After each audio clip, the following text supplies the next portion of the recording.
যে ব্যক্তি নামাজ আদায় করে না তার কুরবানি কবুল হবে না, যে ব্যক্তি সালাত আদায় করে তার কুরবানি কবুল হবে না। দেখি কোন মায়ের বেটা বলতে পারে নামাজ না পড়ে কুরবানি কবুল হবে? অসম্ভব, কখনো নয়।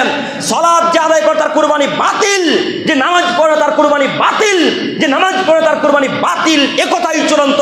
মুহাম্মদ সাল্লাল্লাহু আলাইহি ওয়াসাল্লাম বলেন, ইন্না আওয়ালা মা ইউহাসাবু বিল আবদি বিসসালাতি ইয়াউমাল কিয়ামা। আদমের ছেলে মেয়ে শোনো, কিয়ামতের মাঠে সর্বপ্রথম যে ইবাদতের হিসাব হবে তার নাম সালাত, তার নাম নামাজ। কিয়ামতের মাঠে যে ইবাদতের সর্বপ্রথম হিসাব নিকাশ হবে তার নাম সালাত, তার নাম নামাজ। ফাইন সালাহাত কাদ আফলাহা। আল্লাহ যদি কিয়ামতের মাঠে সালাতের ইবাদতকে কবুল করে নেয়, তাহলে যত পৃথিবীতে ইবাদত ছিল সব ইবাদত আল্লাহ তাআলা কবুল করে নেবেন। ওয়াইন ফাসাদাত ফাকাদ খাবা খাসিরা। আর যদি আল্লাহ তাআলা সালাতের ইবাদতকে কিয়ামতের মাঠে এইভাবে ক্রস চিহ্ন মেরে কেটে দেয়, তাহলে পৃথিবীতে যত আমল করেছেন এই সব আমল এখন আল্লাহ তাআলা কি করবেন? কেটে দিবেন। এই আমল আর কবুল হবে না।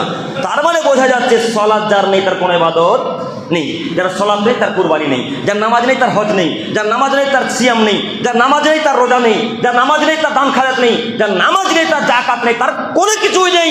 নামাজ ব্যতীত কোনো ইবাদত পৃথিবীতে কবুল হয় না।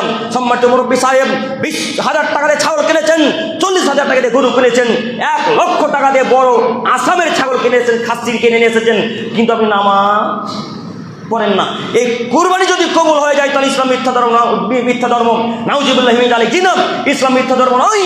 মুহাম্মদ সাল্লাল্লাহু আলাইহি ওয়াসাল্লাম বললেন, লা তুকবালু সালাতুন মিন তুহুরিন। এই আদমের ছেলেমেয়ে শোনো, ওযু ছাড়া সালাত কবুল হয় না যেমন, ওয়ালা তুকবালু সাদাকাতুন মিন গুলুল, হালাল দান ছাড়া আল্লাহ তাআলা দরবারে কবুল হয় না তেমন।